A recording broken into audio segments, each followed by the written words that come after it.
unknown number. He almost didn't answer, but he did. And on the other end, silence. Then a voice, small, shaking, a little girl. "Do you sell sugar?" 5 words. He didn't blink, because that sentence wasn't a question. It was a code he created himself and gave to only one person, a woman who worked for him years ago, a woman he cared about like family. But it wasn't her voice on the line.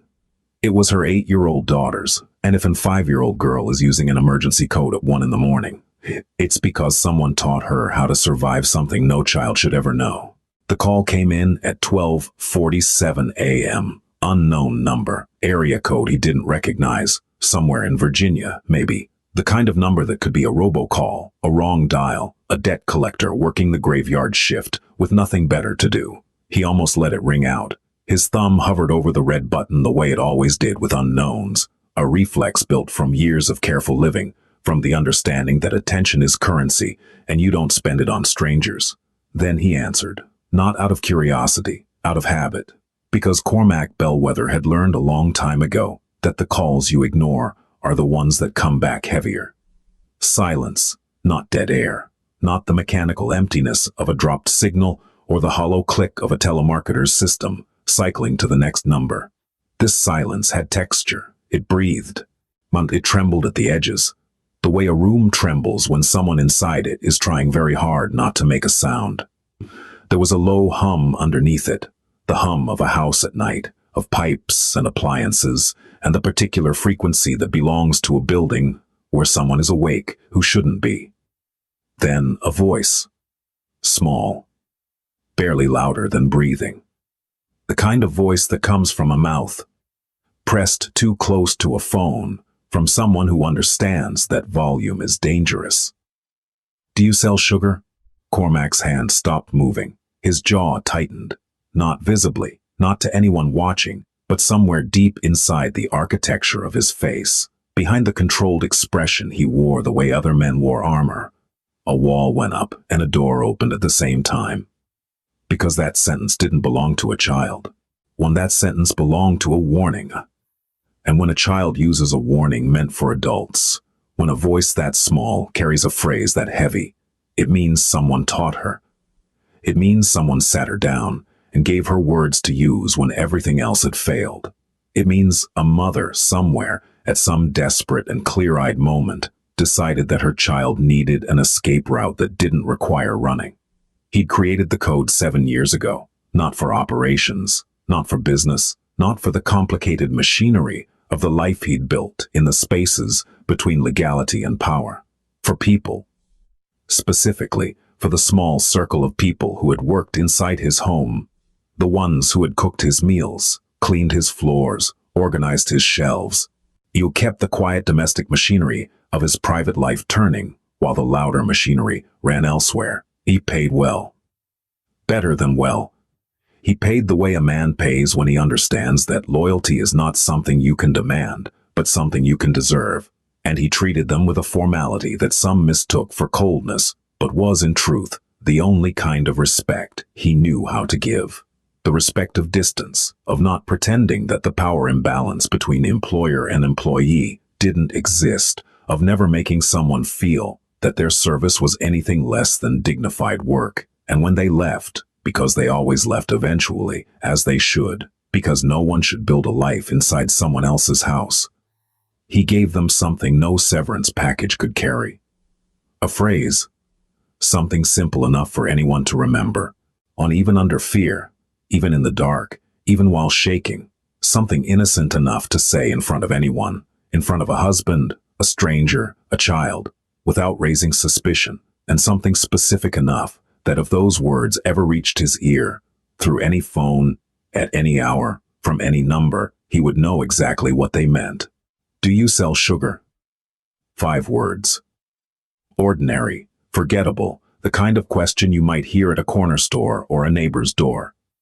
But in Cormac Bellwether's world, those 5 words meant, I am in danger, I cannot speak freely, I have no one else to call. And I need you to understand all of this from a sentence that sounds like nothing.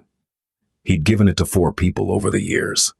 Thatcher Gaines, a driver who'd worked for him for a decade before retiring to a house in the Adirondacks. Old Merritt, a cook who had moved to a quiet life in Sarasota. Eamon, a groundskeeper who'd gone back to his family in Guadalajara, and Giovanna Moreau. Of all the people who had passed through his household, and there had been many over the years, a quiet rotation of competent people who came and went with the seasons, Giovanna was the one Cormac remembered most clearly. Not because she was extraordinary in any loud way. She wasn't. She didn't fill rooms with her presence or command attention when she walked in. She was quiet, methodical. She arrived at 6 every morning before the house had fully woken up, and she moved through its rooms the way water moves through a riverbed. Naturally, without disturbance, shaping things gently over time, without anyone noticing the shaping. She had worked for him for 3 years. In 3 years of pressed shirts hanging in the closet before he opened it. 3 years of organized shelves where every book, every file, every small object had a place it returned to, as if by gravity. 3 years of coffee made exactly right. Strong, black, 1 sugar in the ceramic mug with a chip on the handle that he refused to replace. Without him ever having to ask or remind or specify. She had learned it once in the first week by watching, and she never forgot. She noticed things. Small things. Things that most people would overlook because they were too small to matter and too constant to see. She noticed when a light bulb was dimming before it burned out. She noticed when the pantry was running low on something he used daily.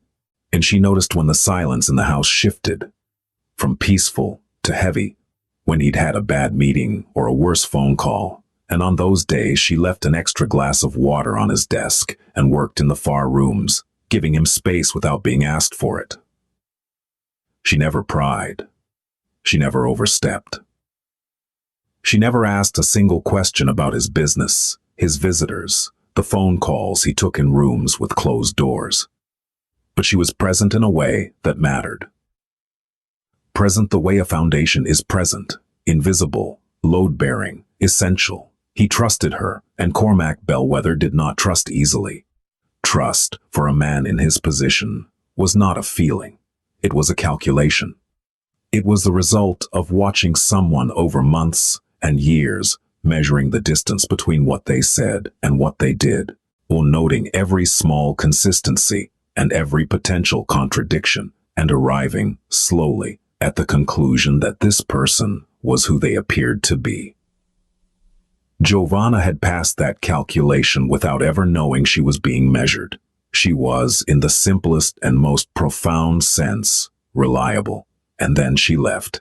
The day she told him, she stood in his kitchen with her hands folded in front of her, the way she always stood when she had something important to say. Centered, still, as if she were delivering news that deserved a formal posture. She said she'd met someone. His name was mentioned but didn't stick. She said she wanted to start over.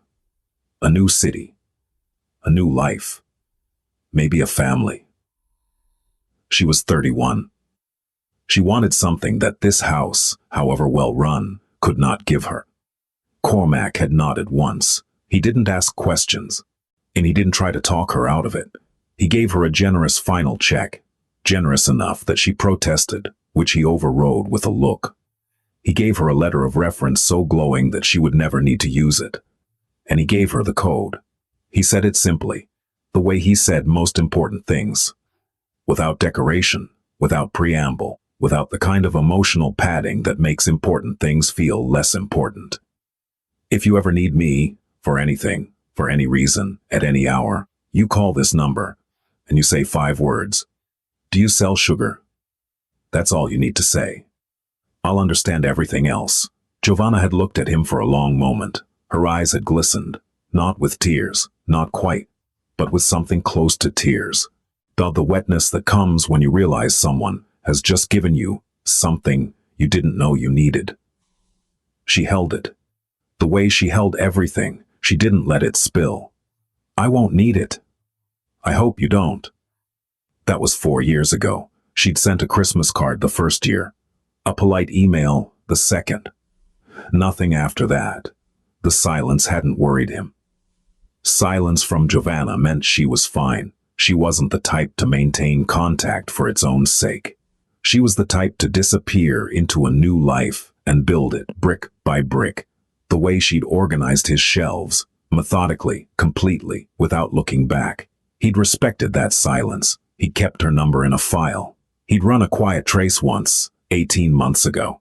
Not because he was watching her, not because he was possessive, but because he kept tabs on everyone he'd given the code to. A precaution. The way you check the batteries in a smoke detector you hope never goes off. The trace had given him an address in Woodbridge, Virginia. A name she was living with. A man. He'd noted it, filed it, moved on. Until tonight, until a child's voice, not Giovanna's voice, a child's voice, had whispered 5 words into his ear at 12:47 in the morning.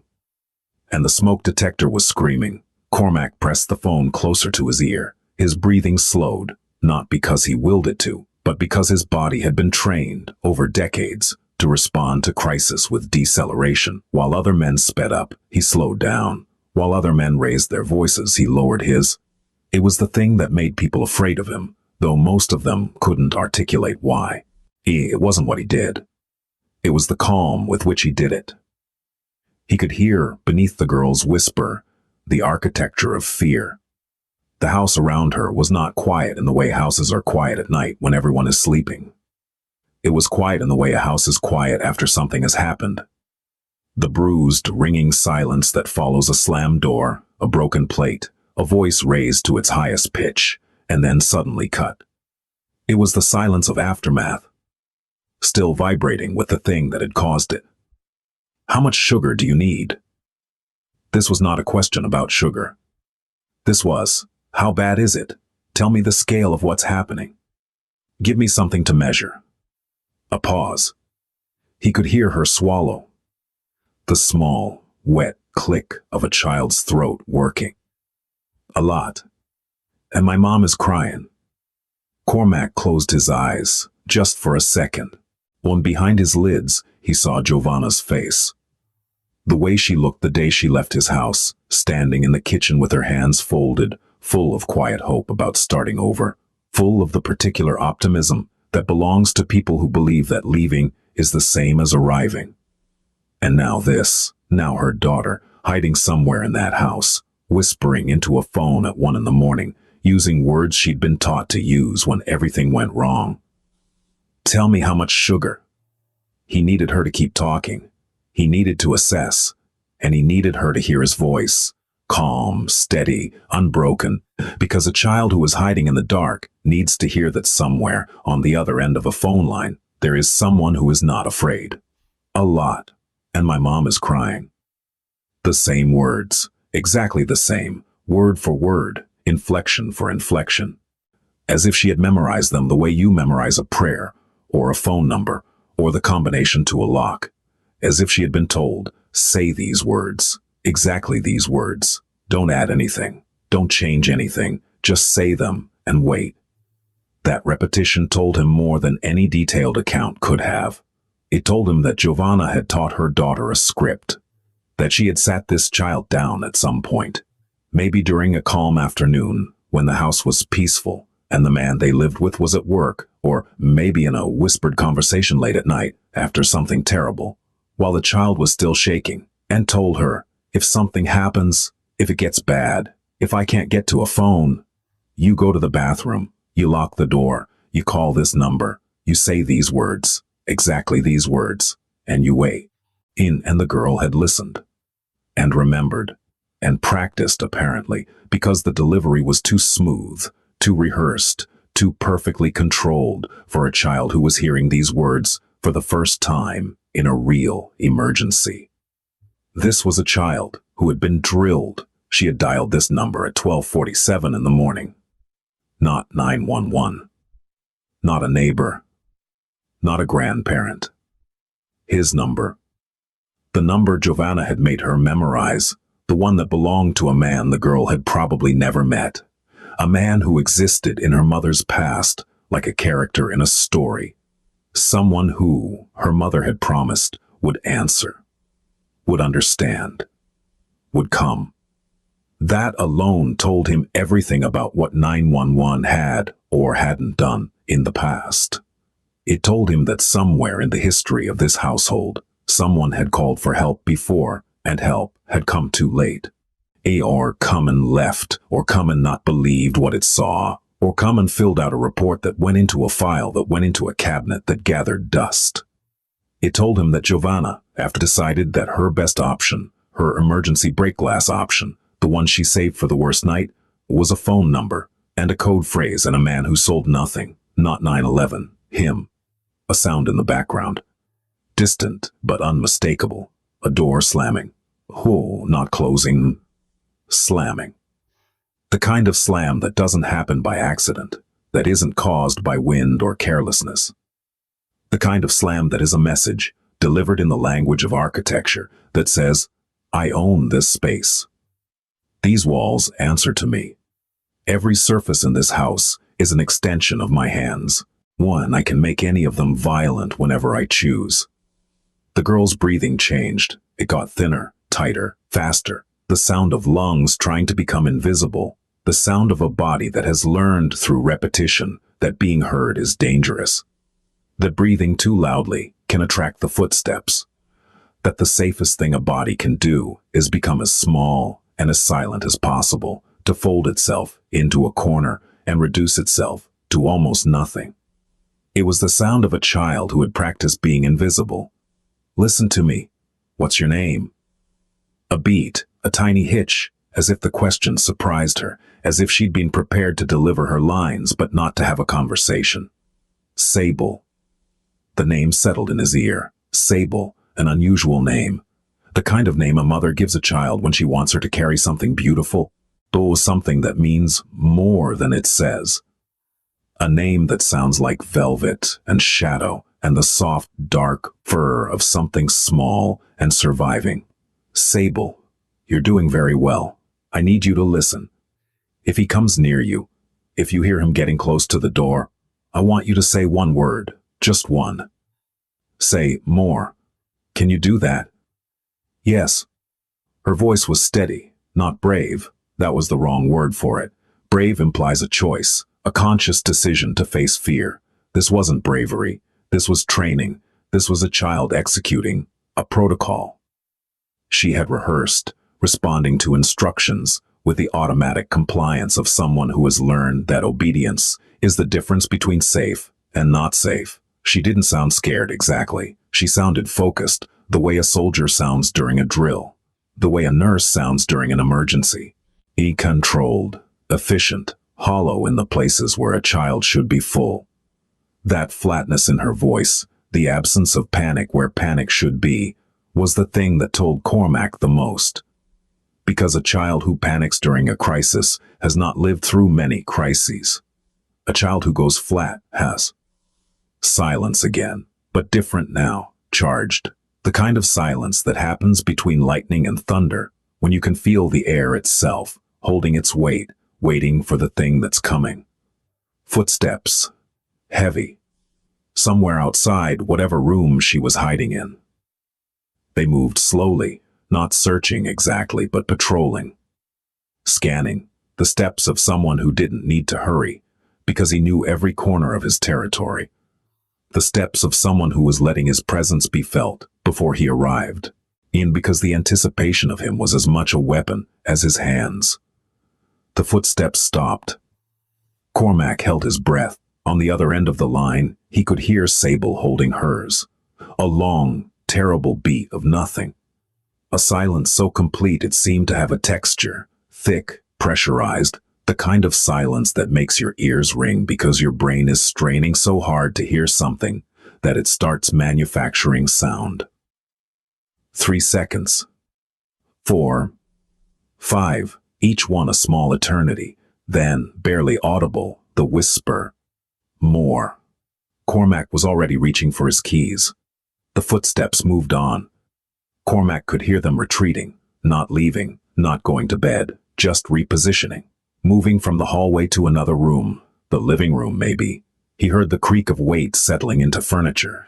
Oh, a television coming on. The sudden blast of noise that follows a remote being aimed at a screen. Then, the volume adjusting down to a low murmur. The man was sitting down, settling in. Not sleeping, just occupying the house. Filling it with his presence the way a gas fills a container. Sable's breathing slowly returned to something closer to normal. The whisper came back. He's in the living room now. Good. Stay where you are. Don't unlock the door. I know. 2 words. But the way she said them, I know, carried the weight of a childhood spent, learning the rules of a game no child should have to play. She knew because she'd done this before. She knew because this wasn't the first night she'd hidden in a bathroom. She knew because her mother had taught her the protocol, and she'd had enough practice runs, real ones, not rehearsals, to have internalized every step. Lock the door, get low, be quiet, wait. She knew. Cormac was already in his car. He drove alone, no convoy, no security detail, no second car trailing behind with men who knew how to make problems disappear. That wasn't what this was. This wasn't business. This wasn't strategy. No, this was something older than power and simpler than influence. Something that lived in the part of him that hadn't been eaten away by the life he'd chosen. The part that still remembered what it sounded like when his mother ran the water after his father went to sleep. The roads were empty at this hour. Northern Virginia in the dead of night was all chain restaurants with their lights off, gas stations that glowed like fluorescent islands in a dark sea, and long stretches of suburb that looked like the same mile repeated over and over. The same strip malls, the same intersections, the same beige developments named after the trees they'd bulldozed to build them. Willowbrook, Oak Ridge, Cedar something. The names blurred past his windows like a half-remembered dream. He had the address from the trace he'd run 18 months ago. 1847 Millbrook Lane, Unit B, Woodbridge, Virginia. He hadn't memorized it on purpose. His mind just worked that way. Numbers, addresses, names, patterns, they stuck to the walls of his memory like pins in a map, and he could pull any one of them down whenever he needed it. 47 minutes. That's what the GPS said. He intended to make it in 35. He kept Sable on the line. The phone sat in the cradle on his dashboard, the connection open, her breathing a quiet, steady presence in the car like a second heartbeat. With his other hand, he used a second phone, a clean prepaid he kept in the glove compartment, replaced monthly, never used for anything except moments exactly like this, and dialed 911. When the dispatcher answered, his voice was flat, precise, stripped of everything except utility.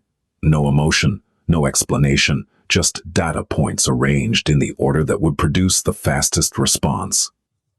I'm reporting a domestic disturbance. The address is 1847 Millbrook Lane, Unit B, Woodbridge, Virginia. There is a woman being assaulted. A minor child is present in the home. The child is hiding and in contact with me by phone. The aggressor is an adult male, likely intoxicated. I can hear the situation is ongoing. Please send officers immediately. The dispatcher asked for his name. Her voice was professional, practiced. The voice of someone who had asked this question hundreds of times and knew that the answer often mattered less than the information that preceded it. That's not relevant right now. What's relevant is the address and the child. She's still on the line with me. Send someone. He hung up before they could press further. The call was now logged. It existed in a system. It had a timestamp, a recording, a case number that would be generated automatically. That mattered.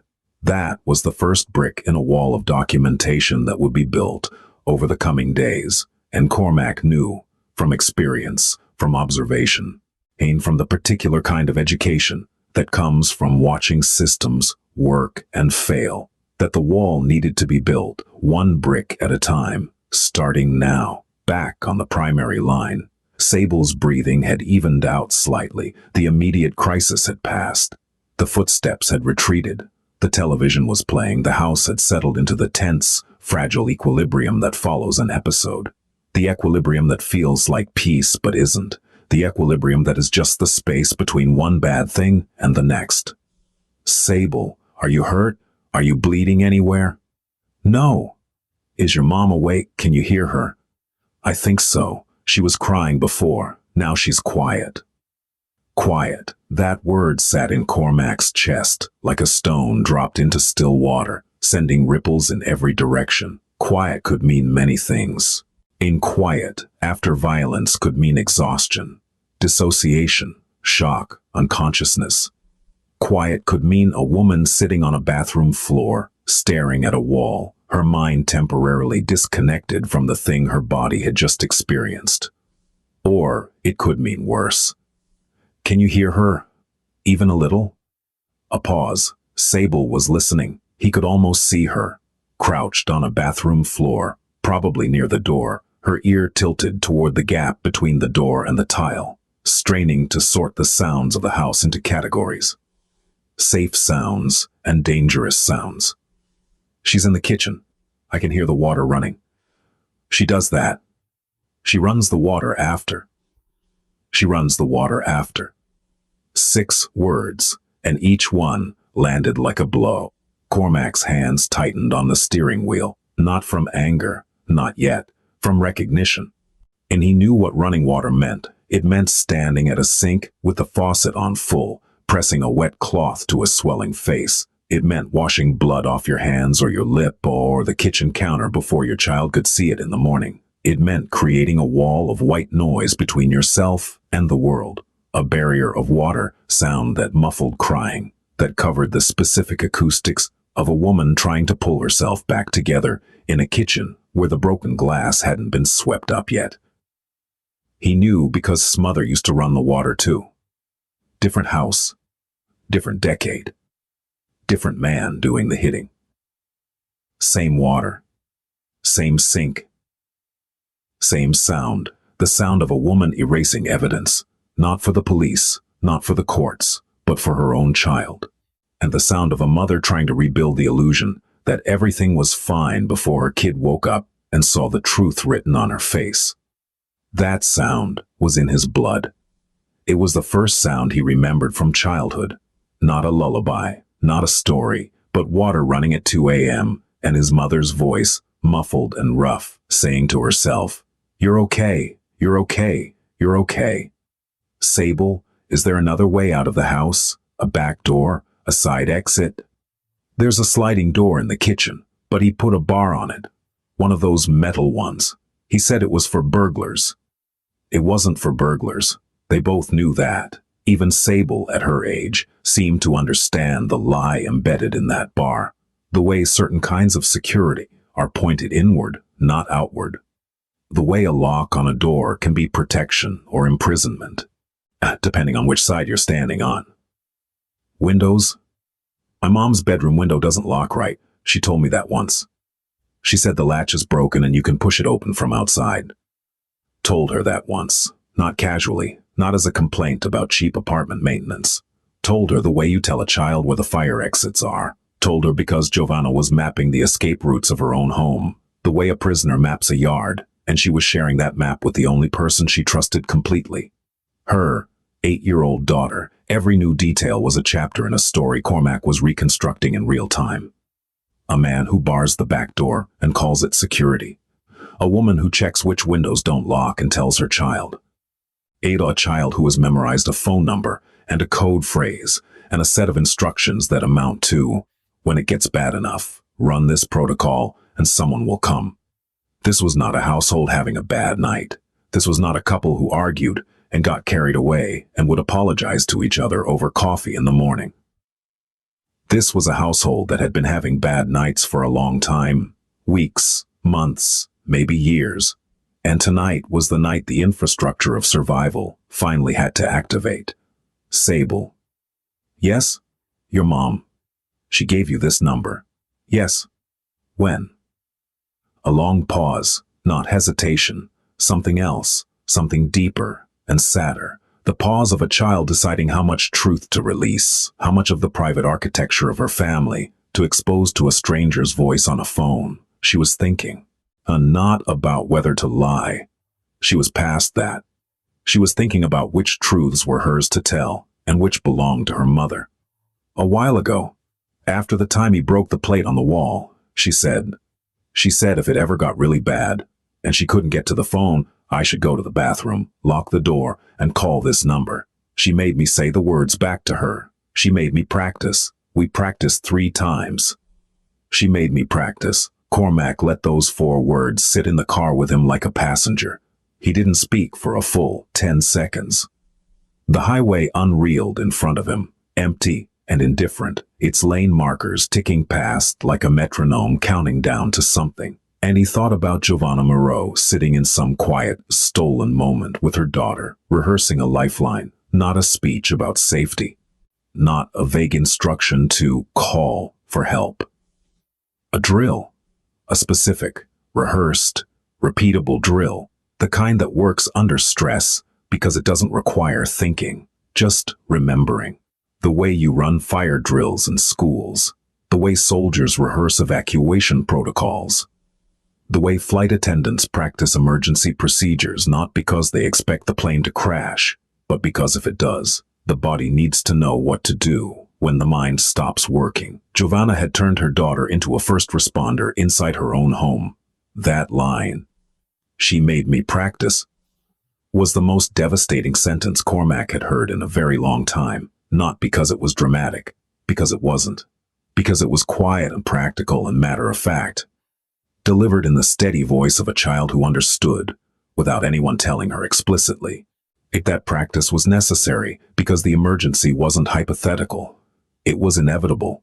It was the sound of a mother who had run out of hope that things would get better on their own, who had stopped believing in the possibility of change and had started building emergency infrastructure inside her 8-year-old, who had looked at her life, at the man she lived with, at the pattern she'd become trapped in, at the shrinking space between incidents, and made a cold, clear-eyed decision.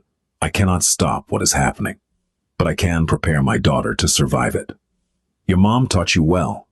He said it evenly, controlled, the way he said everything, but his knuckles were white on the steering wheel, and his jaw was set in a way that would have made any of his associates take a step backward. And he thought about Giovanna, the woman who used to arrange his bookshelves by color because she said it helped her think. The woman who left a glass of water on his desk every morning without being asked, who noticed when a light bulb was dimming, who moved through his house with the quiet competence of someone who understood that care is not about grand gestures, but about showing up consistently and doing the small things right. The woman who had stood in his kitchen 4 years ago, full of hope about starting over, hands folded, eyes bright, and now she was running water over her face at 1 a.m. while her daughter hid in a bathroom and whispered codes into a borrowed phone. This was what starting over had become. Cormac checked the GPS. 12 minutes. He pressed the accelerator. 1847 Millbrook Lane was a ground-floor unit in a beige apartment complex that looked like every other beige apartment complex in the suburban sprawl of Northern Virginia. 2 stories. Outdoor staircases with wrought iron railings that had been painted and repainted so many times, the metal underneath had become a geological record of color choices. A parking lot with faded lines and 1 broken streetlight that cast an orange cone of dying light over a dumpster and 3 parked sedans. The kind of place where people lived not because they'd chosen it, but because it was what they could afford. And affordability has a way of making decisions for you. Cormac parked across the street, under a tree that hadn't been trimmed in years. He sat in the car for 30 seconds, not hesitating, calibrating, reviewing. Running the variables the way he ran every operation. Entry points, exits, unknowns, likely responses, contingencies. He was not a man who walked into rooms unprepared. He spoke into the phone one last time. "Sable, I'm here, I'm outside. Stay exactly where you are. Don't come out of the bathroom. Don't unlock the door for anyone except your mother or me. Do you understand?" "Yes. Good girl. I'm going to hang up now. It's going to be quiet for a few minutes. Don't be scared of the quiet. I'm coming. Okay. He ended the call, pocketed the phone, got out of the car. The air was cold. February in Virginia had a particular kind of cold. Damp, patient, the kind that didn't assault you, but infiltrated you, working its way into fabric and skin and settling into your joints like it intended to stay. His breath made small clouds that dissolved as quickly as they formed, and the parking lot was so quiet he could hear the electrical hum of the one working street light 50 feet away, doing its indifferent job. He walked across the lot with his hands visible. No coat, no gloves, no weapon, nothing in his hands, nothing concealed. Just a man in dark clothes, crossing a parking lot at 1:30 in the morning, walking with the measured stride of someone who was neither rushing nor dawdling. He was aware, in the professional way he was always aware, of every window, every door, every angle of approach and line of sight. He was aware that he was visible, and that visibility, in this case, was the point. He was not here to be unseen. He was here to stand at a door. The front light was on, a bare bulb in a porch fixture, and the kind that attracts moths in summer and does nothing in winter except make the door visible. But through the thin curtain, a beige curtain because everything in this complex was beige, he could see the blue glow of a television. He could hear its murmur, the low rumble of a late-night broadcast, voices talking about things that didn't matter to anyone inside this apartment. He could smell something, stale cigarettes, the particular brand of stallness that accumulates when someone smokes indoors with the windows sealed. The ghost of fried food, oil and bread, and something else, something sweet and burnt, and underneath it, seeping through the doorframe like a confession, the sharp chemical tang of cheap bourbon, not fresh, hours old, and the smell of a man who had been drinking steadily since dinner and was now operating in the particular twilight between drunk and sober, where inhibitions are low and reactions are unpredictable. Cormac knocked. Not hard, not soft, 3 knocks, measured, evenly spaced. The kind of knock that carries a specific message. I am here. I am deliberate. And I am not going away. Shuffling inside. The television volume dropped, not muted, just lowered, the reflexive response of someone who doesn't want to miss their show, but acknowledges that the door has demanded attention. Footsteps, the same heavy footsteps he'd heard through the phone, the same patrolling cadence, but faster now, purposeful. The sound of someone approaching a door with the expectation that whatever was on the other side was an inconvenience to be dealt with. When the deadbolt turned, the door opened. The man standing in the doorway was tall, but soft, not fat, just loosened by alcohol and inactivity, and the particular kind of physical decline that happens when a man stops caring about his body and starts caring only about what his body can do to other people. He had the build of someone who had once been athletic and was now subsisting on the memory of strength rather than the practice of it. Broad shoulders that sloped, thick forearms that were more mass than muscle, a belly that pressed against his t-shirt, a faded thing with a sports logo, some team that had probably been relevant a decade ago. He had a broad face, thinning hair combed optimistically to one side in a way that fooled no one, and small eyes that were working hard to look sober. The eyes were the giveaway. They had the wet, slightly unfocused quality of a man who was 3/4 into a bottle and running on the remaining quarter of will. They were also, Cormac noted, the eyes of someone who was used to being in control and was currently recalculating, because a stranger at the door at 1:30 a.m. was not part of the script. His name was Grayland Kemp. Cormac would learn the full name later. For now, he was just a shape in a doorway, a man-sized obstacle between himself and what mattered. "Can I help you?" said with a tone of polite confusion that was almost impressive in its construction, almost convincing, the tone of a man who had just been watching television and was puzzled by this late-night interruption. An innocent man, a homeowner, a guy in his own apartment, bothered by a stranger, except for the knuckles on his right hand, which were red and slightly swollen, and the broken glass on the kitchen floor behind him, catching the overhead light in tiny, scattered reflections, each one a small, sharp witness to what had happened before the television came on, and the air that came out of the apartment with him. That particular mix of bourbon and stale cigarettes and something else, something that didn't have a chemical name but that Cormac recognized instantly. The smell of a house where someone has been afraid. "Everything's fine here, buddy. You got the wrong address." Buddy. The word landed with the casual aggression of a man who uses friendliness as a fence. "Stay on your side. I'm on mine. Everything's fine." Cormac didn't speak yet. He looked past Greyland's shoulder, past the cluttered living room and the television's blue glow, in past the hallway that led to the bedrooms, into the kitchen. Oh, Giovanna was standing in the kitchen doorway. He almost didn't recognize her. Not because she looked different physically, she did slightly. Thinner than he remembered. The kind of thinness that doesn't come from diet or exercise, but from the body's slow response to sustained stress. The way a plant thins when it doesn't get enough light. Her hair was pulled back in a way that looked hasty, not intentional. She was wearing a sweatshirt that was too large for her, his probably, and leggings, and her feet were bare on the linoleum. But it wasn't the physical changes that made her unrecognizable. It was the way she was standing. The Giovanna he remembered stood upright, centered, quietly proud. She moved through spaces as if she had a right to be in them. Oh, as if the air she displaced had been expecting her.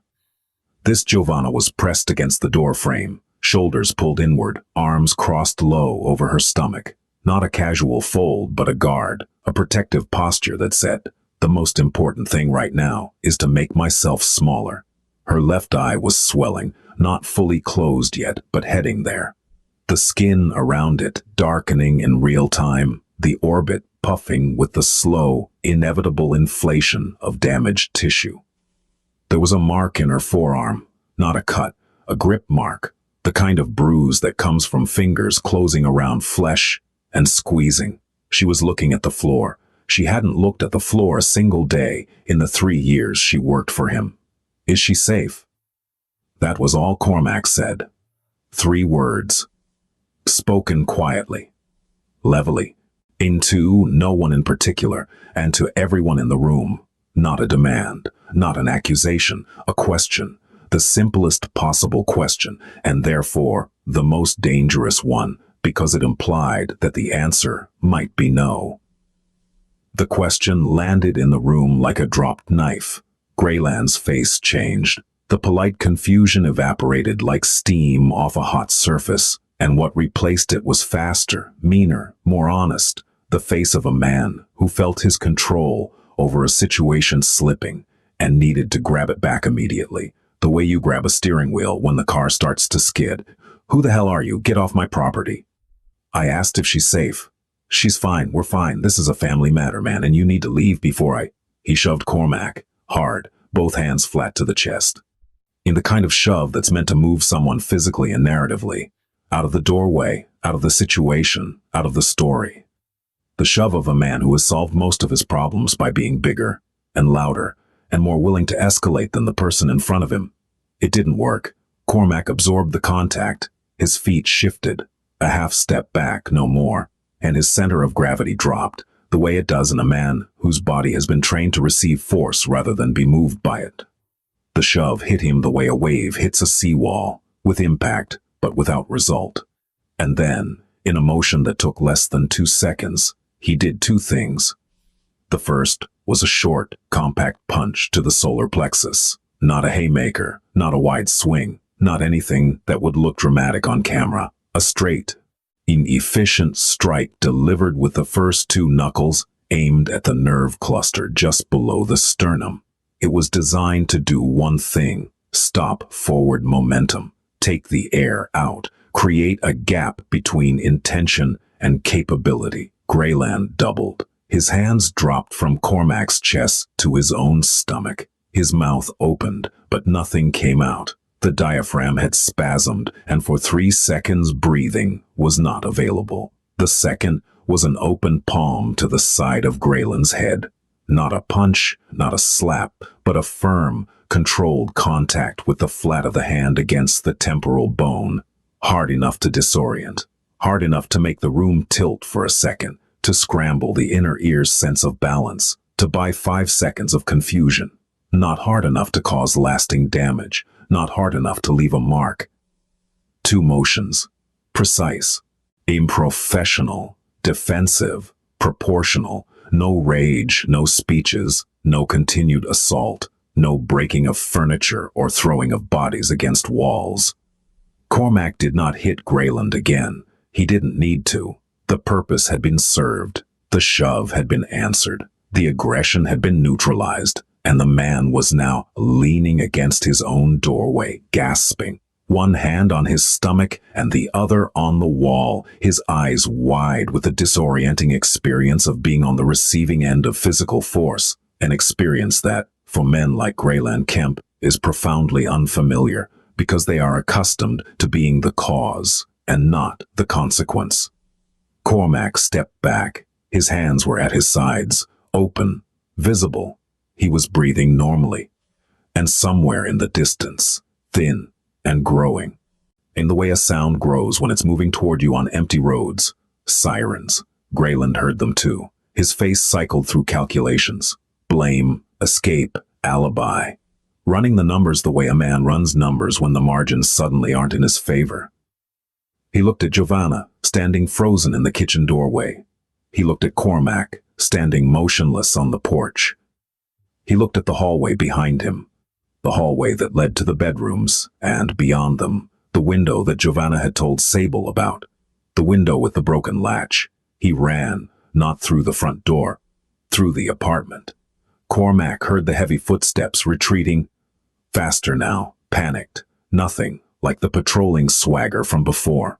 A bedroom door banging open, the screech of a window being forced up, and the scrape of a body pulling itself through a frame that wasn't quite wide enough, the grunt of effort and the soft thud of feet hitting ground on the other side.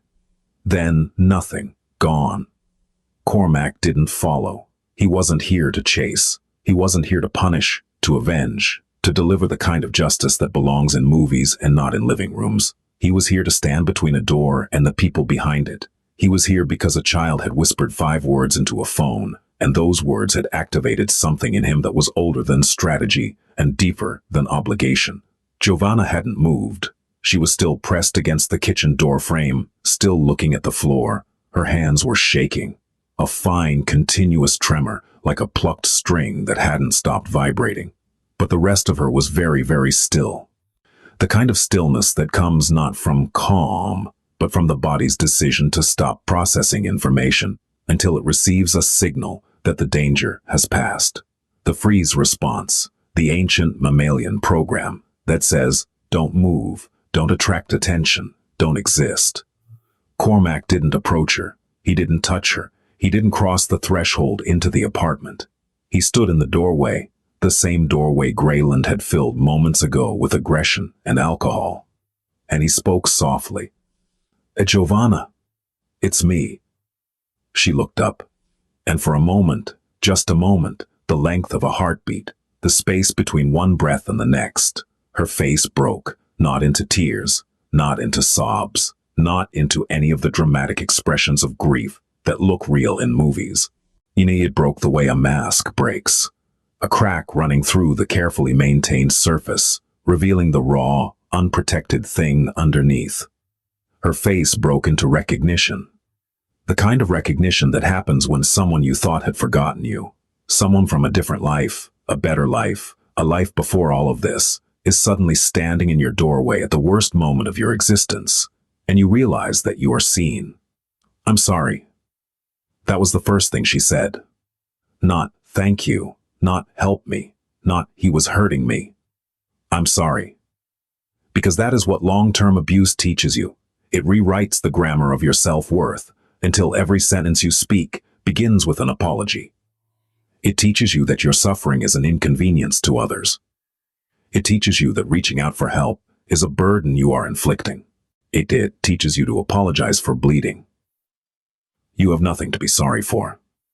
She started to speak again, to explain, to contextualize, to narrate a version of events in which this was all a misunderstanding, in which Grayland was just stressed, in which she had provoked him, in which the swelling eye and the grip mark bruise and the broken glass on the kitchen floor were all somehow her fault. But a small sound stopped her. A door opening, not a slamming door, a careful door. A door that opened the way doors open when the person behind them has been listening, gauging, waiting for the right moment. The bathroom door unlocked slowly from the inside, the lock turning with a small click that was, in its own way, one of the bravest sounds in that apartment. And Sable stepped out. She was small, as smaller than Cormac had imagined from her voice. Her voice had sounded older, more composed, the voice of someone carrying more weight than her frame suggested. She had dark hair like Giovanna's, the same almost black that caught light and held it. Wide eyes that were red-rimmed but dry. She had cried earlier, but she wasn't crying now. The tears had done their work and been put away. The way tools are put away when the job is done. She was wearing pajamas with small stars on them. The kind of pajamas that belong to a normal childhood. To bedtimes with stories and nightlights, and the assumption that darkness is safe. She was holding a phone. Giovanna's old phone, Cormac realized. A backup, probably kept in a drawer, or under a mattress, or wherever a mother hides the emergency equipment she prays her child will never need. Sable looked at Cormac. She studied his face with the careful, evaluating gaze of a child who has learned to read adults the way other children read books. Searching for the signals, the micro-expressions, the tiny indicators that tell you whether the person in front of you is safe or not safe, kind or not kind, someone who will help, or someone who will make it worse. She looked at her mother, then she walked to Giovanna and wrapped her arms around her waist. Not dramatically, not with a child's theatrical need for comfort, quietly, firmly, the way you hold something that you're afraid will fall if you let go. And Giovanna crumbled. Not dramatically, not with sobs or wails, but in the way a wall crumbles when you remove the last support. She sank to her knees and held her daughter. Why, and the only sound was the kind of crying that doesn't make noise. The kind that lives in the shoulders and the chest, and the way the breath comes in small, shaking gulps. The kind that has been silent for so long, it doesn't remember how to be loud. Red and blue lights filled the windows. The sirens stopped. And in the sudden silence, the only thing Cormac could hear was two people breathing. Together, the officers were professional. Two of them, a man and a woman, both young enough to still be careful, both old enough to have seen this before. They separated the scene the way training teaches you. One with Giovanna in the kitchen, one with Cormac in the living room. A third officer, arriving minutes later in a separate cruiser, checked on Sable. The child was walked to a neighbor's apartment, an older woman named Persimmon, apparently, who opened her door at 2 a.m. without asking a single question, which told Cormac that this was not the first time she'd heard noise from Unit B. Cormac gave his statement in the living room. He sat on the couch, Greyland's couch, still warm from Greyland's body. And he was careful, measured. He gave his real name. He described the phone call, the code, the drive, the interaction at the door. He described the shove. He described his response. He did not editorialize. He did not speculate about what had happened before he arrived. He did not offer theories or context or the private history that connected him to this household. He gave facts the way a good witness gives facts, sequentially, without emotion, in language that would hold up on paper. When they asked about the physical contact, he was precise. He initiated. He shoved me with both hands to the chest. I responded with 2 strikes. One closed fist to the body, targeting the solar plexus. One open hand contact to the side of the head. Both defensive. Both proportional. I did not strike him again. He then fled through the back bedroom window. I did not pursue. The officer, a tall man named Prescott according to his nameplate, wrote it down without expression. Cormac could see him processing. A man with an unusual last name and a calm he'd seen before in certain types of people. At a domestic violence scene in the middle of the night, the officer's training would be telling him to be suspicious. His report would note the details. But the 911 call was logged. Timestamp, recording, address. The timeline would check out, and the evidence in the apartment, the broken glass, and the bruising on Giovanna's face The bar on the sliding door, the child hiding in a bathroom with a phone, would tell a story louder than any suspicion about Cormac's background. He was not the story. The apartment was the story. In the kitchen, Giovanna was doing what she had been conditioned to do, minimizing. It was nothing, really. He gets upset sometimes. You know how it is. He's been under a lot of stress with work, and the bills have been. And I said something I shouldn't have said, and it wasn't. The female officer, her nameplate read Fenwick, listened. She did not interrupt. She did not argue. She did not say, "Ma'am, I can see your eye is swelling shut." She wrote, because Officer Fenwick had been trained. And her training had taught her that interrupting a domestic violence victim's minimization is counterproductive. You let them speak. You write down what they say, and then you document what you see, which will almost always contradict what they've said. Giovanna's voice was the voice of a woman who had told this story to herself so many times that she almost believed it. A voice that had been trained over months or years to translate violence into misunderstanding, abuse into stress, broken glass into an accident, a closed fist into, "He just pushed me a little." A voice that had learned to shrink what happened until it could fit into a version of reality where everything was basically fine and no one needed to worry, and please don't make this into something it isn't. He didn't mean to. And then Sable spoke. She was standing in the kitchen doorway. The same doorway where Giovanna had stood minutes before, pressed against the frame.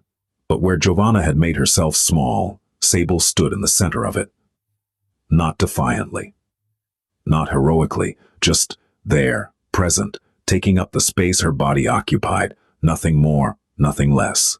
He pushed her, 3 words, spoken in a voice that was quiet but clear, not loud, not angry, not shaking with emotion, just clear, the way a bell is clear, the way truth is clear when it has no reason to hide. Not defiant. That would imply anger, and anger was not what was in Sable's voice, not brave. That would imply she was overcoming fear, and what she was doing was simpler and sadder than overcoming fear.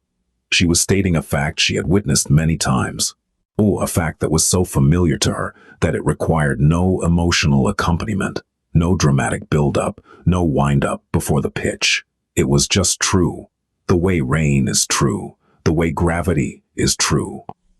He pushed her. Giovanna's face went white. The blood drained so fast it was almost visible. A physical withdrawal, the body's response to the sudden exposure of something that was supposed to stay hidden. Sable. He pushed her into the wall. Then he grabbed the plate and threw it. He does it a lot. The kitchen went very quiet. The specific kind of quiet that happens when something has been said that cannot be unsaid. The officer's pen stopped moving. Giovanna's mouth opened, then closed. And in the space between that opening and closing, in the tiny infinite gap between wanting to speak and having nothing left to say, something shifted. Because contradicting your daughter when she's telling the truth is a different kind of violence. And Giovanna, in that moment, standing in her kitchen at 2 a.m., with one eye swelling shut and broken glass on the floor, and a police officer holding a pen, and her 8-year-old daughter standing in the doorway with the steady, devastating clarity of a child who has seen too much. Giovanna was done with violence. All of it. Every kind. She closed her eyes. She nodded. Officer Fenwick checked the system. It took less than 5 minutes. 2 prior calls to this address, both coded as disturbance, domestic. Both times officers had responded. Both times Giovanna had declined to press charges.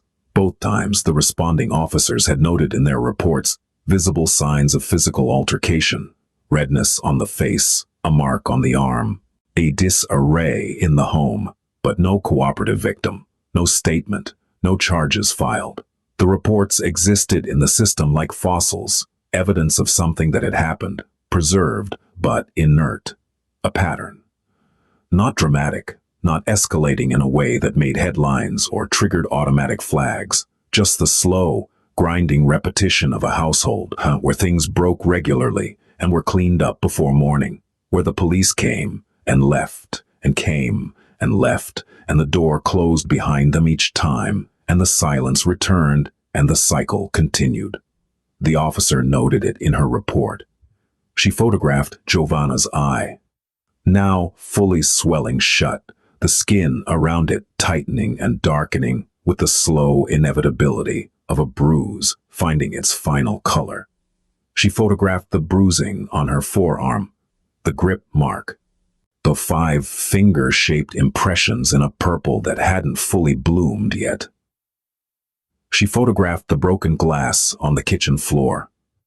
She photographed the bar on the sliding door. She photographed a dent in the drywall that Giovanna said had always been there, and that the officer's sentence in a legal argument that was beginning to build itself.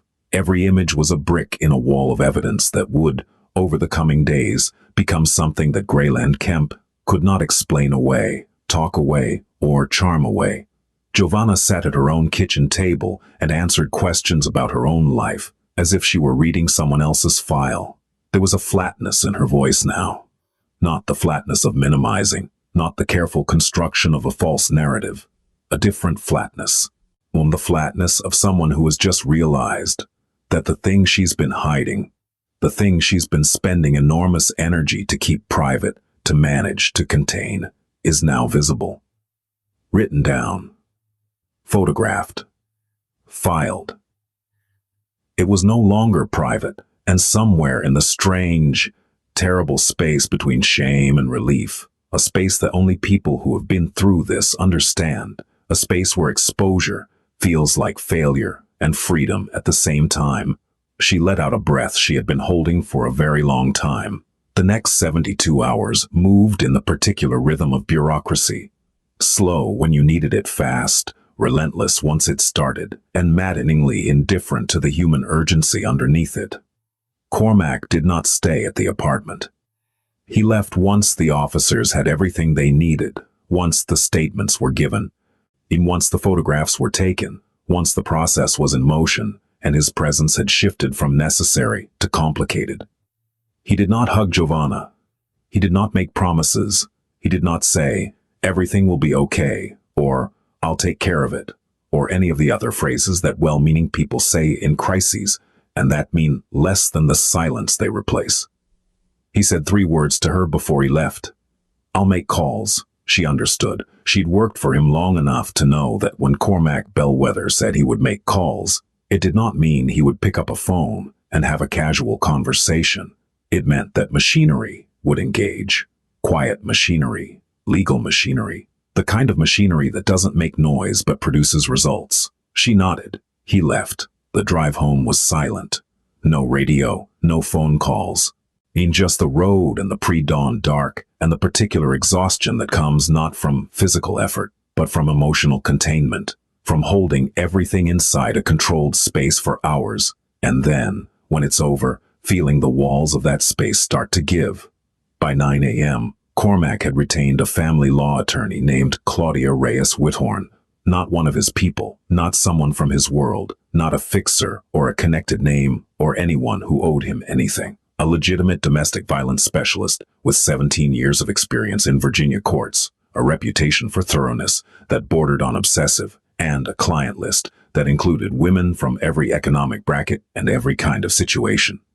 He found her through a referral from a nonprofit he'd quietly funded for years, one of the small, invisible charities that don't put donor names on buildings but do put restraining orders on abusers. He paid the retainer himself, a substantial amount. He did not ask for receipts. He did not ask to be kept informed. He told Claudia everything she needed to know. The history, the code, the phone call, the scene at the apartment. And then he told her the most important thing. "Keep my name out of the paperwork as much as possible. My involvement complicates things. The case needs to stand on its own evidence." Claudia understood. She'd been doing this long enough to know that a case with a controversial witness can become about the witness instead of about the victim, and that defense attorneys are very good at finding distractions. She filed an emergency protective order by noon, and the petition documented the events of the previous night, the 911 call and its timestamp, the responding officer's report, the photographs of Giovanna's injuries, the child's statement taken in the presence of a trained child advocate, and the 2 prior disturbance reports already in the system for the same address. An emergency protective order in Virginia is a civil order issued by a magistrate or judge when there is immediate danger of family abuse. It can be granted ex parte, meaning without the abuser present, without his knowledge, without his opportunity to argue or explain or minimize. It takes effect immediately upon signature and service. It orders the respondent to have no contact with the protected persons. No phone calls, no texts, no messages through third parties. It orders him to vacate the shared residence immediately and to stay at least 500 feet from the petitioner's home, workplace, and child's school. The magistrate reviewed the petition, read the police report, looked at the photographs, signed it that afternoon. It was not dramatic. There was no courtroom scene, no gavel, no confrontation across a wooden bench. It was paperwork, a signature on a form, a stamp, a case number entered into a database. But paperwork, Cormac knew, was the infrastructure of consequences. Paperwork was the thing that turned a bad night into a legal record. Paperwork was the thing that followed a man across state lines, across new relationships, across new apartments where new women would be told that he'd changed. Paperwork was the thing that made the next time different from the last time. Oh, because the next time, there would be a file. Meanwhile, Giovanna went to the hospital. Not because she wanted to. She wanted to sleep. She wanted to close the curtains and pull the blankets over her head and pretend that the previous night had been a dream, and that when she woke up, everything would be the way it was before. Not good exactly, but familiar. Manageable. The known quantity of suffering she'd learned to navigate. But Claudia told her it was necessary. Not optional. Necessary. Because a medical report is not just about healing. It's about documentation. Every bruise that's photographed under clinical lighting and described by a physician in medical language becomes part of a record. Every injury that's catalogued with anatomical precision becomes harder to deny, harder to explain away, and harder to reframe as she fell, or she's clumsy, or she bruises easily. Giovanna sat in a hospital gown under fluorescent lights while a doctor examined her. The doctor was a woman named Trilby Montclair, and she had a gentleness that was professional rather than personal. The gentleness of someone who has seen this kind of injury hundreds of times and has learned to be kind without being soft, thorough without being invasive. Left orbital contusion, periorbital edema, and ecchymosis. Bruising to the left forearm, 4 distinct pressure points consistent with gripping force applied by a hand. Mild contusion to the right shoulder, posterior aspect, consistent with impact against a flat surface.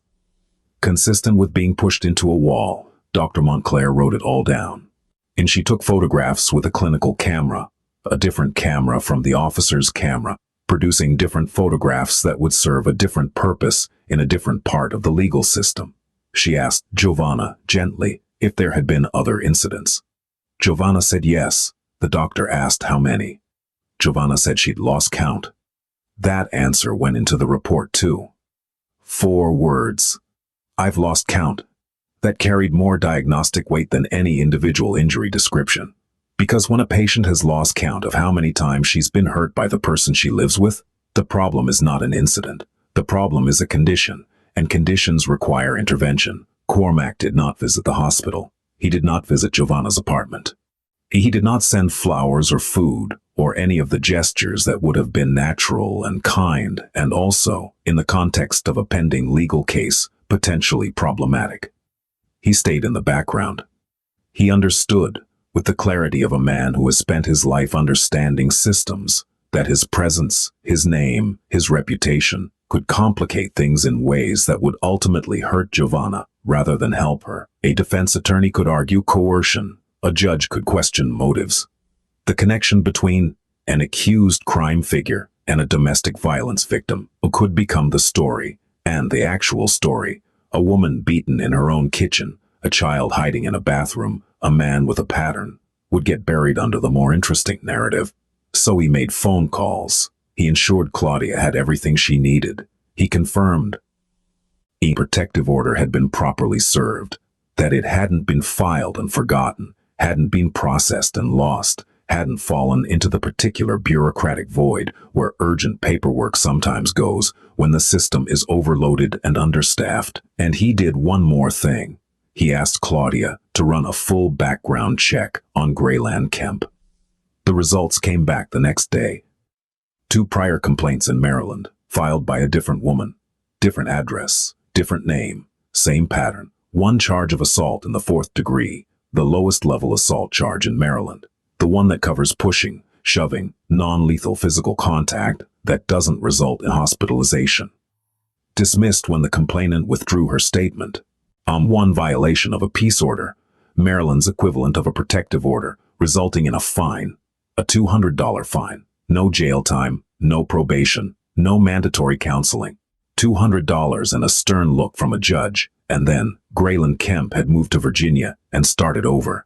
The same words Giovanna had used 4 years ago.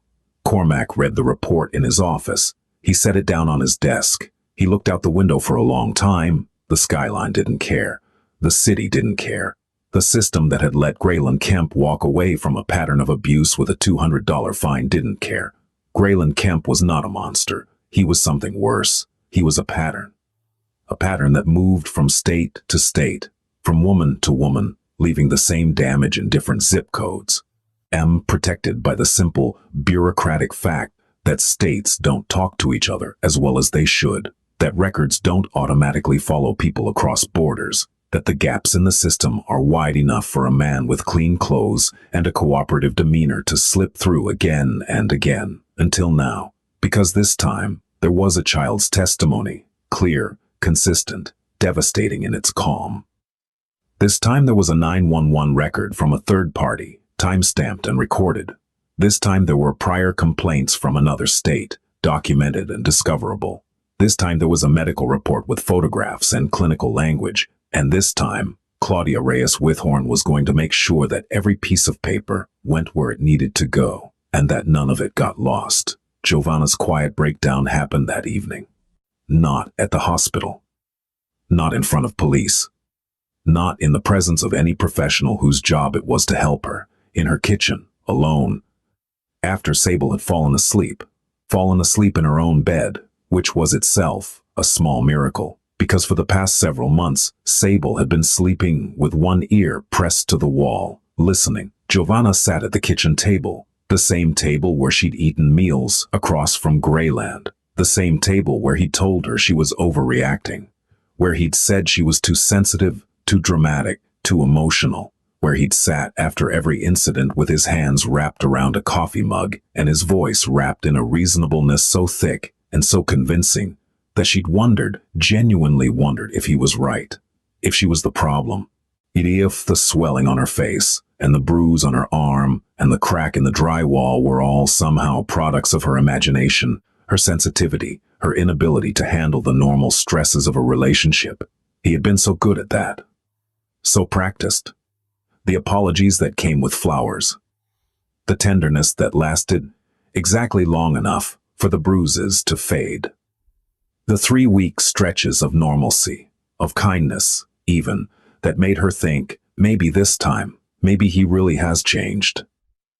Maybe the last time was the last time. She hadn't imagined it. The hospital report said she hadn't imagined it. The police photographs said she hadn't imagined it. The 2 prior disturbance calls said she hadn't imagined it. The background check from Maryland, with its dismissed charge and its $200 fine and its different woman in a different city, said she hadn't imagined it. Her daughter's calm, rehearsed voice saying, "Do you sell sugar?" at 12:47 in the morning said she hadn't imagined it. Giovanna put her head on the kitchen table and cried, not the way she'd cried during the attacks, silently, inwardly, with the water running to cover the sound. Not the controlled, muffled crying of a woman who has learned that her pain must be quiet because loud pain triggers more pain. This time she cried the way you cry when you stop pretending. Full. Shaking. Ugly. Loud. Her shoulders heaved. And her breath came in ragged gasps, and her tears made a small wet circle on the table's surface, and she didn't wipe them away. She didn't run the water. She didn't clean it up. She just cried, and it was the first time in years she'd cried without hiding it. And the crying wasn't just grief or fear or relief or anger. It was all of those things at once, tangled together in a knot that couldn't be separated into its component parts. It was the particular crying that comes when you finally stop holding something and realize how heavy it was, only after you've set it down. 2 days passed. Grayland Kemp had not been seen. He hadn't returned to the apartment. The emergency protective order, served to his last known address and delivered to his employer by a process server, made the terms clear. No contact, no return, no proximity. He hadn't called Giovanna. He hadn't sent texts. For 2 days there was silence. The particular kind of silence that is not the absence of threat, but the rearrangement of it. In the way a storm is silent in its eye while the walls of wind continue to turn. Giovanna slept with the lights on. She checked the locks 3 times before bed. She kept her phone charged and visible and within reach at all times, the way a soldier keeps a weapon within reach.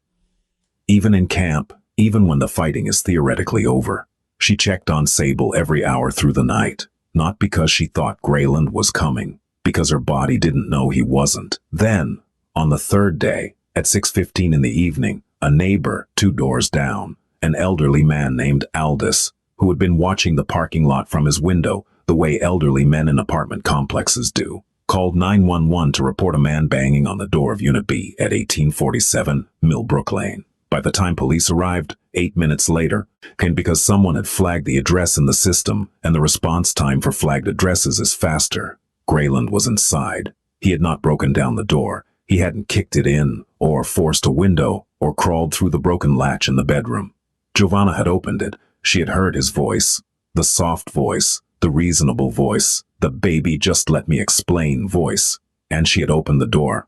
Because that is what conditioning does. That is the thing that people who have never been in abusive relationships don't understand. The thing that makes them say, why didn't she just leave? Or, why did she let him in? Conditioning doesn't respond to logic. It responds to pattern. And the pattern, the years long, a deeply grooved pattern in Giovanna's nervous system, said that the consequences of not opening the door were worse than the consequences of opening it. That a closed door meant escalation. That a locked door meant rage. That the safest version of Grayland was the one who felt in control, and a locked door made him feel out of control. So she opened it. He was standing in the living room when the officers arrived. He was not being violent. He wasn't yelling, wasn't throwing things, wasn't doing any of the visible, prosecutable things that would have made this simple. He was talking, explaining, using the voice he used when he wanted to sound reasonable. The measured, almost gentle voice that said, baby, let's just talk about this. The voice that framed control as concern and possession as love, and a man showing up in violation of a court order as a romantic gesture. He was saying he'd changed. He was saying it was all a misunderstanding. He was saying that the guy who showed up that night, Cormac, though he didn't know the name, was the real threat. And didn't she see that? Didn't she see that some dangerous stranger had come to their home and attacked him? That the police had it all wrong? That if she would just call the lawyer and drop the order, they could work this out, because they were a family, and families work things out. He was rewriting the story. Right there, in the living room, with his hands open and his voice soft, and his eyes doing that thing they did. That thing that looked to someone who didn't know better. Unlike sincerity, he was rebuilding the narrative where he was the victim and everyone else was the villain, where the system was persecuting him, where the protective order was an injustice, where the only reasonable, loving thing for Giovanna to do was to make it all go away. The officers knocked. Grayland opened the door. His face shifted, accommodating, cooperative, the face of a man who has nothing to hide and can't understand why anyone would think otherwise. Officers, no problem here. Just talking to my girlfriend. Everything's fine.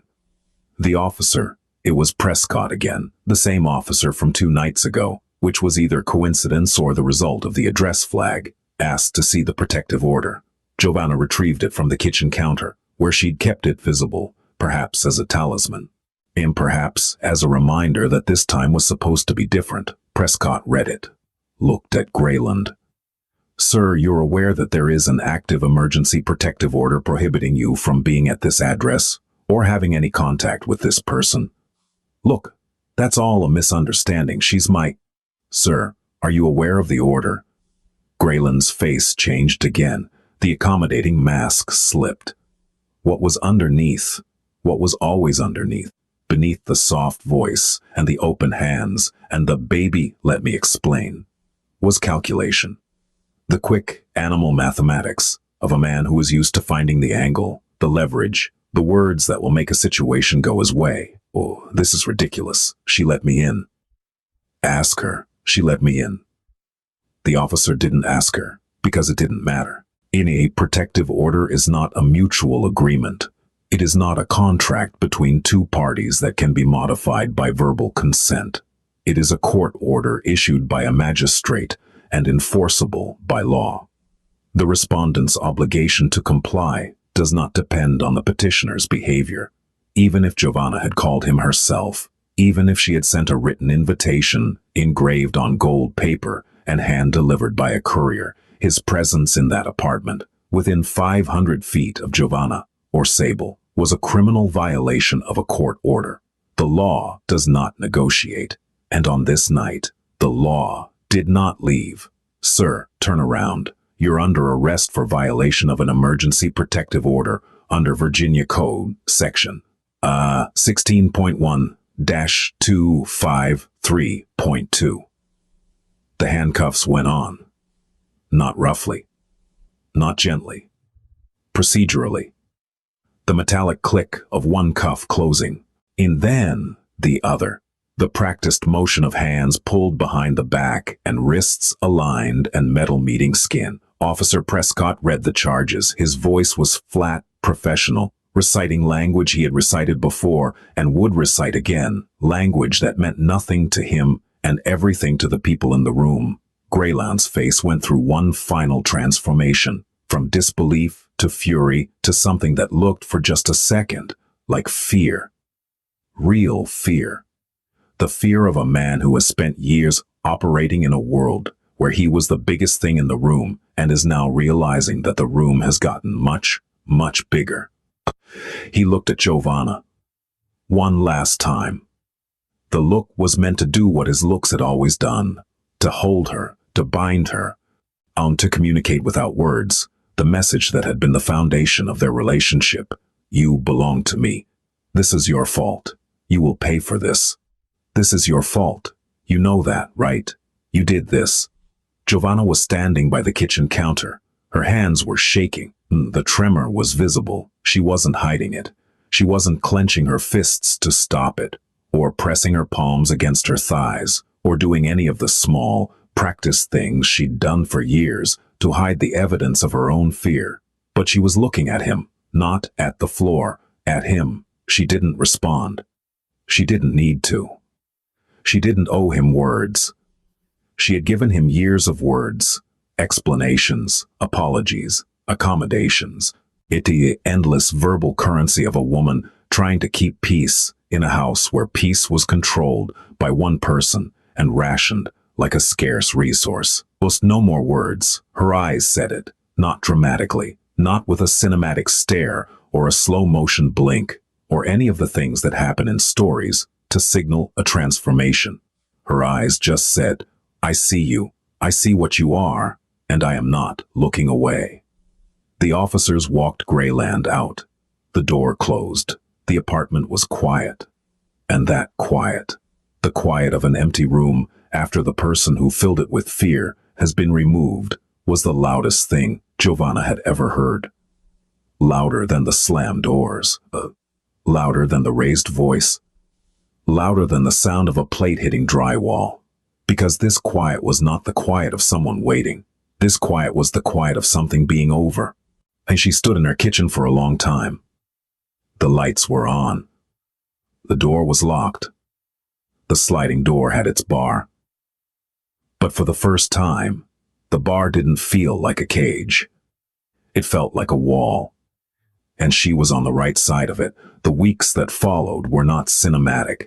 There was no montage, no swelling music, no scene where Giovanna looked in the mirror and saw a new woman reflected back at her.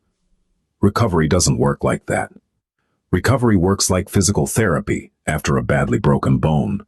Slow, painful, full of setbacks, full of days where it feels like nothing is changing, and days where a small, ordinary motion that used to hurt suddenly doesn't. And that absence of pain is so surprising that it makes you cry. Claudia filed for a permanent protective order. The hearing was set for 3 weeks out. In the meantime, Grayland Kemp sat in the Prince William County Adult Detention Center, unable to post bail.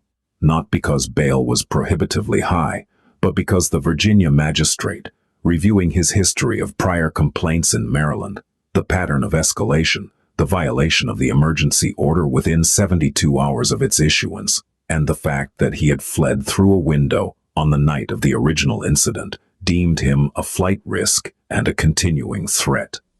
The prior record from Maryland, the dismissed charge, the peace order violation, the $200 fine, became the foundation of a stronger case. In domestic violence law, pattern matters enormously. One incident can be explained away by a skilled defense attorney. 2 incidents in the same state can be minimized, contextualized, each packaged as a volatile relationship. But when a background check reveals the same behavior in a different state, with a different woman, in a different year, the narrative shifts.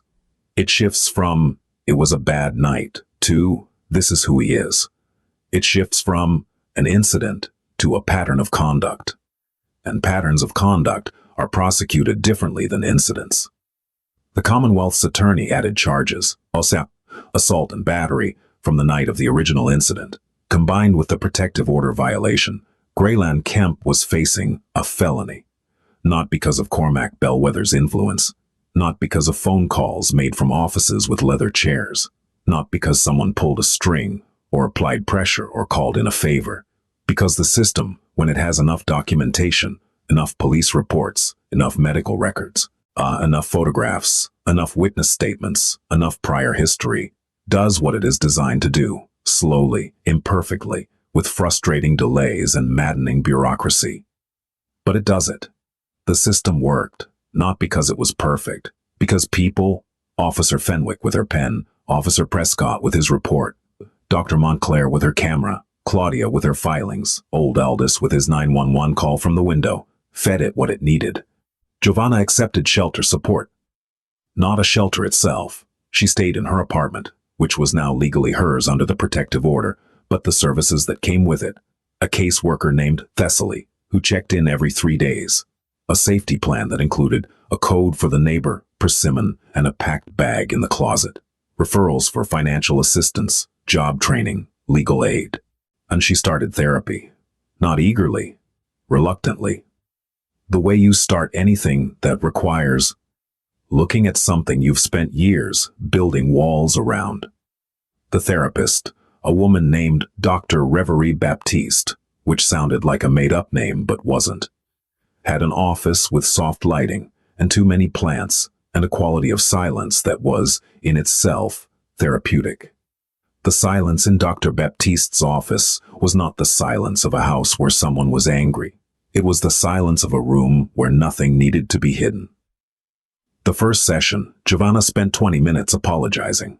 For being late, she wasn't. For taking up the therapist's time, that was the therapist's job. For not being worse off than she was. There are women who have it much harder than me. For crying, she didn't, but she apologized preemptively, just in case. Doctor. Baptiste listened to all of it. Then she said, "The apologizing, that's the first thing we'll work on." Sable started counseling too. A child psychologist named Dr. Winslow Calder, who specialized in children exposed to domestic violence and who had an office full of art supplies and sand trays and games that were, in ways the children didn't realize, diagnostic tools disguised as play. In their first session, Sable drew a picture of her apartment. She used markers, careful, precise, the lines straight, the rooms proportioned. She drew the kitchen small. She drew the living room small. She drew her bedroom small. She drew the bathroom very large, much larger than it was in real life. It took up almost half the page.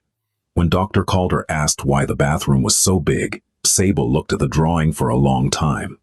And then she said, "Because that's the safe room."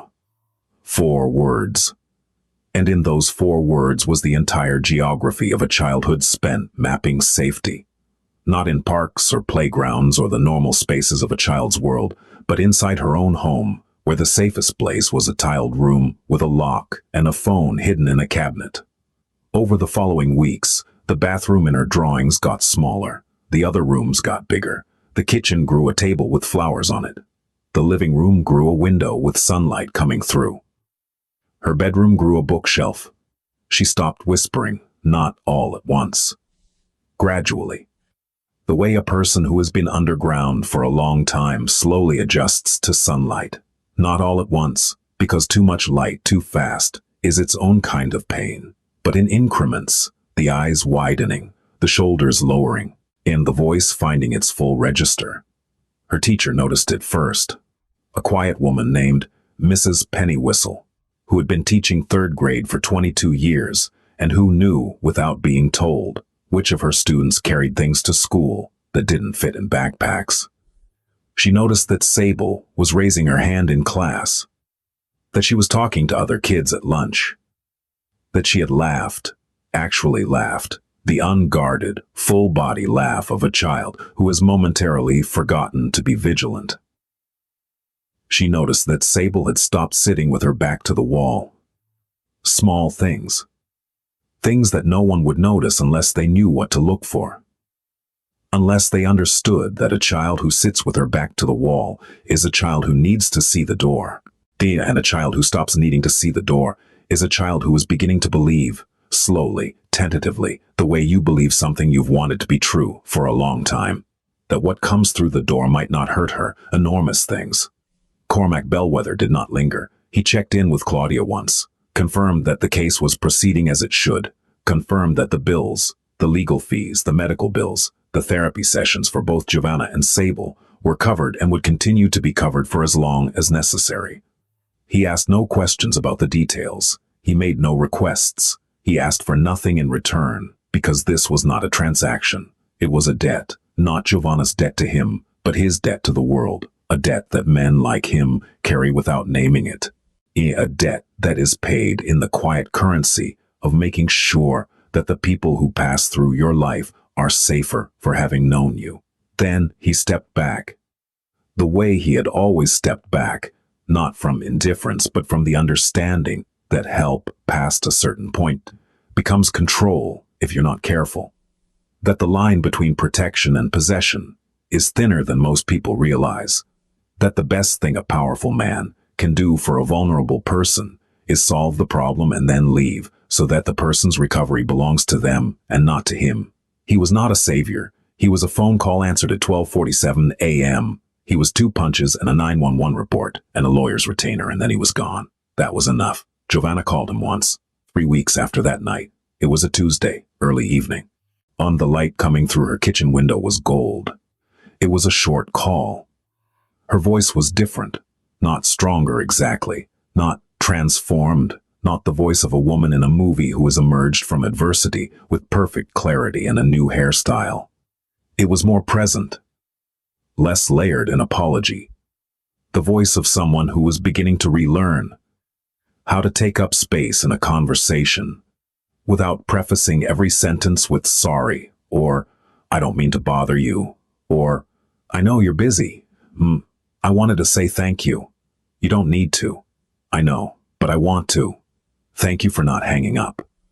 There was a long pause, the kind of pause that holds years of unsaid things, of a woman leaving a house with her hands folded and her eyes bright, of a code given and never used, of 4 years of silence that meant, I'm fine, until suddenly it didn't.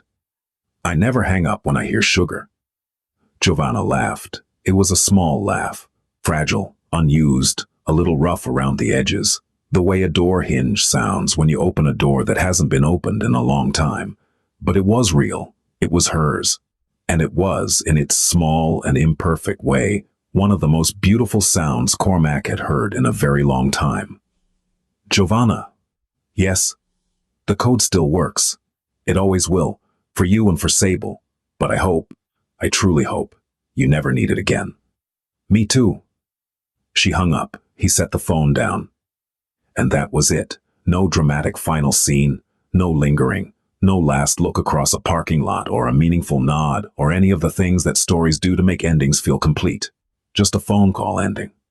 Two people returning to their separate lives. A connection that existed, not as a relationship, but as a safety net, invisible, weight-bearing, and best when it was never needed. That night, in a small apartment in Woodbridge, Virginia, a girl named Sable fell asleep in her own bed. The lights were off. Not because someone had turned them off for her. She had done it herself. She had reached over the way children do when the dark stops being an enemy, and clicked the lamp off, and the room had gone dark, and the dark was fine. No door slams, no heavy footsteps in the hallway. No television turned up too loud to fill a silence that shouldn't need filling. No running water, no code needed, no whispered words into a phone pressed against a face pressed against a bathroom floor. Just silence, the safe kind, and the kind that doesn't tremble at the edges. The kind that doesn't listen for footsteps. The kind that holds no fear.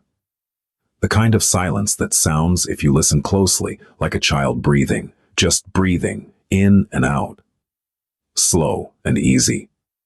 The simple, ordinary rhythm of a body that has decided, for the first time in a long time, that it is safe enough to sleep. And outside the window, the Virginia night was cold and dark and ordinary, and the street light that had been broken was still broken, and the parking lot was empty, and the world was doing what the world does, turning, indifferent, continuing. But inside that apartment, in that room, in that bed, underneath a blanket covered in small stars, a girl named Sable slept, and in her sleep. And she did not dream of bathrooms or codes or whispered words or the sound of a door slamming hard enough to make the walls remember. She dreamed of something else,